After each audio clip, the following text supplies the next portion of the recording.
dear friends, welcome back to my another video. I'm Tamanna and I got selected in BSF through SSCGT 2021. तो आपके Insta पे DM आ रहे थे, comments आ रहे थे कि आईटीबीपी जॉब प्रोफाइल के बारे में आपको जानना है, ऐसा क्योंकि आपका फर्स्ट प्रेफरेंस आईटीबीपी आपने रखा है और आपके मार्क्स काफ़ी अच्छे आए हुए हैं। तो इस वीडियो में मैं आईटीबीपी के बारे में बताऊंगी, इसकी जॉब प्रोफाइल के बारे में बताऊंगी। इससे पहले अगर आपने सीआईएसएफ और एसएसएफ का जॉब प्रोफाइल नहीं देखा हुआ है, मैंने पहले अपलोड किया हुआ है, तो लिंक डिस्क्रिप्शन में आप वहाँ से देख सकते हैं। और मैंने अपनी ट्रेनिंग जर्नी भी शेयर की हुई है, तो उसका भी लिंक डिस्क्रिप्शन में आप वहाँ से देख सकते हैं। इससे आपको ट्रेनिंग के बारे में काफ़ी चीज़ों का जो मतलब ट्रेनिंग से रिलेटेड काफ़ी डाउट्स होते हैं वो क्लियर हो जाएंगे थोड़े थोड़े। तो इस आईटीबीपी जॉब प्रोफाइल वाली वीडियो में हम जानेंगे कि आईटीबीपी का जॉब कहाँ पे होता है, मतलब जॉब लोकेशन क्या होता है, ड्यूटी आवर कितनी होती है, वर्क लोड क्या होता है, और इसमें सबसे ज़्यादा मैक्सिमम जो क्वेश्चन होता है कि पढ़ाई का टाइम मिलता है या नहीं इसमें सिलेक्शन होने के बाद ये। और उसके बाद फिर आता है, हाँ, सैलरी आता है इंपॉर्टेंट, सबसे इंपॉर्टेंट सैलरी कितनी मिलती है ट्रेनिंग के टाइम पे, और ट्रेनिंग के बाद फिर रिस्क अलाउंस कितना होता है। ठीक है, तो ये सब चीज़ों के बारे में बात करेंगे, और प्रमोशन कैसे होता है तो ये सब जानेंगे। तो सबसे पहले सेलेक्ट होने के बाद आप ट्रेनिंग सेंटर पे जाओगे, तो सबसे पहले ट्रेनिंग पीरियड की बात कर लेते हैं। तो आपकी जो ट्रेनिंग है वो 44 वीक्स की होगी, ठीक है। और 22 वीक्स कंप्लीट होने के बाद आपका वो 15 दिन का छुट्टी मिलेगा और फिर 23 वीक से काउंट होगा, यानी कि लगभग ट्रेनिंग जो है वो 1 साल का हो जाता है ऐसे अगर काउंट करें तो ये आपका ट्रेनिंग पीरियड हो गया। और अब ट्रेनिंग के टाइम पे सैलरी कितनी मिलती है, तो आप सबसे अगर बेसिक ही जोड़े तो 21,700 आपका बेसिक पे है और डीए 50% है, तो ऐसे ही आपका लगभग 35,000 के आसपास हो जाता है। और कुछ अलाउंस वगैरह मिला करके 40,000 के आसपास रहता है। और इन हैंड सैलरी जो है वो ट्रेनिंग के टाइम पे आपको लगभग 37,000 के आसपास आपको मिल जाएगा।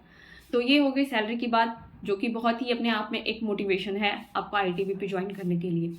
अब आपने ट्रेनिंग कर लिया और आपको ट्रेनिंग के टाइम की सैलरी भी पता चल गई, तो अब आप जब पासिंग आउट परेड करके जाओगे तो कौन सी जगह में जाओगे, यानी आपकी जो जॉब लोकेशन है वो कहाँ पे रहेगी। तो जो जॉब लोकेशन है उसके बारे में जानना है, तो सबसे पहले जानो कि आईटीबीपी का मतलब होता क्या है। तो आईटीबीपी का मतलब है इंडो तिब्बतियन बॉर्डर पुलिस, यानी नाम पे ही बॉर्डर आ रहा है, यानी आपको बॉर्डर पे ड्यूटी करनी होगी। यानी कौन से, तो इंडिया और चाइना का जो बॉर्डर होता है वहाँ पे आपको ड्यूटी करनी है। इसका मतलब, अब जब बॉर्डर बोल दिया तो इसका मतलब ये नहीं है कि आप जिंदगी भर उधर ही रहोगे, बर्फबारी हो रहा है और हम हमेशा उसी प्लेस पे हैं, तो नहीं, बेस भी होता है। कभी आप हार्डशिप एरिया में रहोगे और कभी बेस पे रहोगे, मतलब नॉर्मल एरिया में, ठीक है। तो उसके हिसाब से ही फिर आपके ट्रेनिंग के बाद जो है वो सैलरी भी मैटर करता है। जब आप रिस्क एरिया पे रहोगे तो आपको जो है सैलरी बहुत ही ज़्यादा मिलेगी, 15,000 प्लस ही होता है रिस्क अलाउंस आईटीबीपी में। तो आप समझ जाओ आपकी सैलरी फिर कितनी हो जाएगी, 55 से प्लस ही रहेगी हमेशा। और हाँ, गर्ल्स को स्टार्टिंग में ही जो है वो बॉर्डर पे नहीं भेज दिया जाता, वो कैंपस में गेट पे वगैरह में ड्यूटी करती हैं। इसका नाम ही जनरल ड्यूटी है, यानी आपको सिर्फ और सिर्फ ड्यूटी देना है, लोकेशन कोई सा भी हो। माइंड पे ज़्यादा प्रेशर नहीं होगा इसमें, ठीक है, क्योंकि ये बीएसएफ नहीं है। बीएसएफ में क्या होता है कि बहुत ही ज़्यादा कॉन्सेंट्रेट होकर ड्यूटी करना पड़ता है, पूरा कंसिस्टेंसी के साथ, मतलब एक दिमाग पे प्रेशर बना करके ड्यूटी करना पड़ता है, बहुत ही ज़्यादा सतर्क होकर के। तो आईटीबीपी में ऐसा नहीं है, आपको नॉर्मल ड्यूटी करनी है, बस वहाँ पे नेचर से खतरा होता है, तो इसलिए जो रिस्क अलाउंस है वहाँ पे ज़्यादा मिलता है। बाकी कुछ बातें हैं, जब आप ज्वाइन कर लोगे तो आपको धीरे धीरे चीज़ें समझ में आ जाएंगी। जॉब लोकेशन तो ठीक है भाई, पर ड्यूटी कितने घंटे करनी पड़ती है, तो मैक्सिमम ड्यूटी आपकी जो लगेगी वो 8 घंटे की लगेगी, 7 से 8 घंटे की, वो भी एक अलग अलग शिफ्ट में करके, मतलब लगातार 8 घंटे नहीं लगेगी। और स्टार्टिंग में जब गर्ल्स को ड्यूटी करने के लिए भेजा जाता है तो सबसे पहले तो गर्ल्स को बेस कैंपस में रहने के लिए भेजा जाता है, अचानक से उनको हार्डशिप एरिया में नहीं भेज दिया जाता लड़कियों को। और लड़कों को भेज सकते हैं, पर उनकी जो अलाउंसेस है वो भी बढ़ जाती है, तो सैलरी बहुत ज़्यादा इंक्रीज हो जाती है। और लड़कियों को स्टार्टिंग में 4 से 5 घंटे मात्र ड्यूटी करनी पड़ती है, और फिर बाकी जो होता है वो मतलब रेस्ट का समय होता है, थोड़ा थोड़ा वर्क होगा, वर्किंग चलती है, पर आपको बहुत वक्त मिल जाएगा। आपका जो सवाल आता है कि हम इसमें ज्वाइनिंग करने के बाद पढ़ाई कर सकेंगे कि नहीं, तो बहुत ज़्यादा टाइम मिलता है, आप बिल्कुल पढ़ाई कर सकते हो अगर आप करना चाहते हो पढ़ाई तो, ठीक है। लेकिन हाँ, आपको नेटवर्क इशू हमेशा होगा। आप नेटवर्क में चाहोगे कि मतलब हम फ़ोन से पढ़ाई कर सके, तो ये बिल्कुल नहीं होगा। आपको बुक से अगर पढ़ाई करनी है तो बुक से होगा, बाकी मोबाइल फ़ोन में अगर डाउनलोड वीडियो वगैरह है तो वहाँ से आप देख सकते हैं। नेटवर्क इशू हमेशा आपको रहेगी। अब एसएससी-जीडी आईटीबीपी में लीव कितना मिलता है, तो बाकी जैसा सारे फोर्सेस में मिलती है वैसे आईटीबीपी में भी मिलती है। जो 60 डेज़ का होता है वो ईएल होता है, 15 डेज़ का जो होता है वो सीएल होता है, यानी लगभग 75 डेज़ का टोटल जो है वो आपको लीव मिलेगी। आप अपने अकॉर्डिंग, आपको जब लेना है छुट्टी आप ले सकते हो, आराम से छुट्टी मिल जाएगी। बस आपको पहले ही एप्लीकेशन वगैरह लिख के देना है। अब बात करते हैं फैमिली, आपको फैमिली आप रख सकते हो या नहीं। तो इसमें क्या है कि जब आप हार्डशिप वाले एरिया में रहोगे, जब थोड़ा मतलब इलाका आपका, जब आप बॉर्डर पे ड्यूटी करोगे तो वहाँ पे आप खुद ही फैमिली नहीं रखना चाहोगे, क्योंकि वो एरिया ही ऐसा रहेगा कि आपको थोड़ा टाइम भी कम मिलेगा और वहाँ पे नहीं रख सकते हो। फिर जब आप बेसिक में चले जाओगे, मतलब बेस वाले जगह में, थोड़े अच्छे जगह में जाओगे, तो वहाँ पे आपको आराम से फैमिली रखने के लिए आपको सुविधाएं मिलती हैं, बच्चों को पढ़ाने के लिए स्कूल मिलते हैं। मतलब आप कैंपस के अंदर रख सकते हो, और कैंपस में अगर क्वार्टर खाली नहीं होता है तो बाहर पे भी आप रख सकते हो। तो जब बाहर पे रखोगे तो आपको HRA मिलेगा, हाउस रेंट अलाउंस जो होता है। और बाहर अगर नहीं रखोगे तो अंदर में जब आप रखते हो कैंपस के अंदर में, तो वो जो हाउस रेंट अलाउंस है वो कट जाता है, वो फिर आपको नहीं मिलता है। तो ये होता है फैमिली के लिए।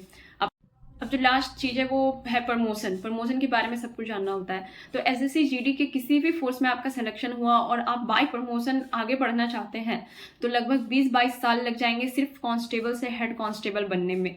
तो आप अगर मतलब, क्योंकि अब तो बच्चे जितने भी ज्वाइन करते हैं वो पढ़े लिखे ही होते हैं, तो वो मैक्सिमम ज्वाइन तो करते हैं पर अपना प्रमोशन के चक्कर में नहीं रहते। वो या तो बाहर का एग्ज़ाम देते हैं, यानी सेंट्रल और भी हैं, SSC CPO है, CGL है, और बहुत सारे एग्ज़ाम ऐसे हैं, और स्टेट एग्ज़ाम है, स्टेट पुलिस वगैरह का एग्ज़ाम देते हैं। तो वो मैक्सिमम बाहर का तैयारी करते हैं, तो बाहर में सिलेक्शन हो जाता है, या तो फिर डायरेक्ट 1 साल ट्रेनिंग और 3 साल की ड्यूटी करने के बाद जो है डिपार्टमेंटल एग्ज़ाम देते हैं, उसी में वो डायरेक्ट फिर SI रैंक पे, मतलब SI रैंक पे उनका ज्वाइनिंग हो जाता है एग्ज़ाम निकालने के बाद।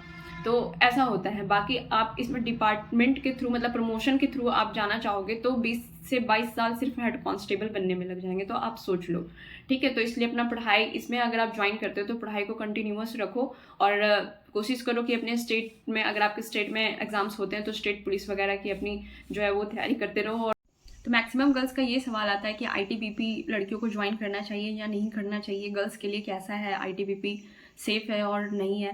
तो ITBP लड़कियों के लिए अच्छा है, क्योंकि स्टार्टिंग में आपको बॉर्डर पे नहीं भेज दिया जाता, आपको स्टार्टिंग में कैंपस में ही रखा जाता है, ड्यूटी करना सिखाया जाता है, और ड्यूटी भी कम लगती है स्टार्टिंग में गर्ल्स की।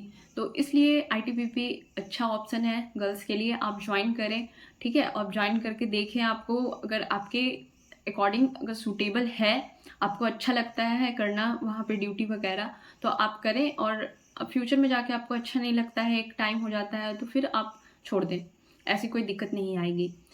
आई होप गाइस आपको ITBP के बारे में सब कुछ क्लियर हो गया होगा, जॉब प्रोफाइल के बारे में इसके। और अगर आपको अभी भी किसी भी फोर्स से रिलेटेड कोई क्वेरीज है तो आप मेरे को कमेंट कर सकते हैं, और इंस्टा पे भी DM कर सकते हैं। मेरे को जब टाइम मिलता है तो मैं रिप्लाई ज़रूर करती हूँ। तो गाइस इस वीडियो में इतना ही। अगले वीडियो में BSF पे भी लाने वाली हूँ, और BSF पे गर्ल्स क्यों नहीं ज्वाइन करना चाहती वो भी मैं बताऊँगी। सब कुछ जानने के लिए मेरे चैनल को सब्सक्राइब करें, ताकि आपको हर चीज़ के बारे में आपको पता चल जाए, एक फैक्ट इन्फॉर्मेशन, मतलब जो जेन्युइन इन्फॉर्मेशन है वो आपको पता चले। तो गाइज मिलते हैं अगले वीडियो में, तब तक के लिए tata bye bye and take care and be optimistic with Tamannaah.